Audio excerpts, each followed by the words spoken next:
വീട്ടുപകരണങ്ങൾ വിൽക്കുകയും കൺസ്ട്രക്ഷൻ ജോലികൾ ചെയ്തു കൊടുക്കുകയും ചെയ്യുന്ന ഒരു പോളിഷ് കമ്പനി 5 മാസം കൊണ്ട് ചൈനയിൽ ഒരു വീട് പണിതു. പക്ഷേ പണിത വീട് തലതിരിഞ്ഞാണെന്ന് മാത്രം.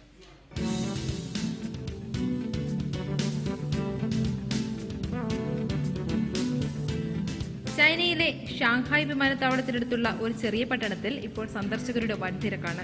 കാരണം അവിടെ ഒരു വീടുണ്ട്, തലതിരിഞ്ഞൊരു വീട്. വീടിന്റെ പരിസരത്തെങ്കിലും എത്തണമെങ്കിൽ കുറഞ്ഞത് 30 യുവാൻ, അതായത് 300 രൂപ വിലമതിക്കുന്ന ടിക്കറ്റ് എടുക്കണം. ടിക്കറ്റ് എടുത്താൽ എന്താ, വീടിന്റെ മേൽക്കൂരയിലൂടെ നടക്കാനാകും.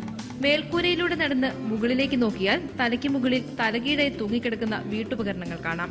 പക്ഷേ ഡൈനിങ് ടേബിളോ സോഫയോ കസേരകളോ ഒന്നും തലയിലേക്ക് വീഴുമെന്ന് പേടി വേണ്ട.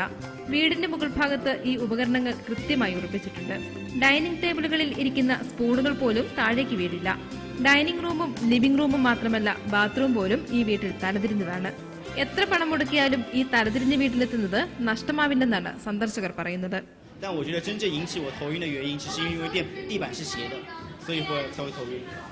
这个我踩在房顶上，还有这个屋子还倒过来的。പോളിഷ് കമ്പനിയുടെ ചിലവിൽ ഒരു പോളിഷ് ഡിസൈനർ പണിത ഈ തലതിരിഞ്ഞ വീട് ഏപ്രിൽ 25-നാണ് വിനോദസഞ്ചാരികൾക്കായി തുറന്നുകൊടുത്തത്. എന്നാൽ ഒരാഴ്ചയ്ക്കുള്ളിൽ തന്നെ മുടക്കിയ തുക മുഴുവൻ സന്ദർശകരുടെ ടിക്കറ്റിലൂടെ തിരിച്ചുപിടിക്കാൻ ഈ പോളിഷ് കമ്പനിക്ക് കഴിഞ്ഞു. Business desk reporter.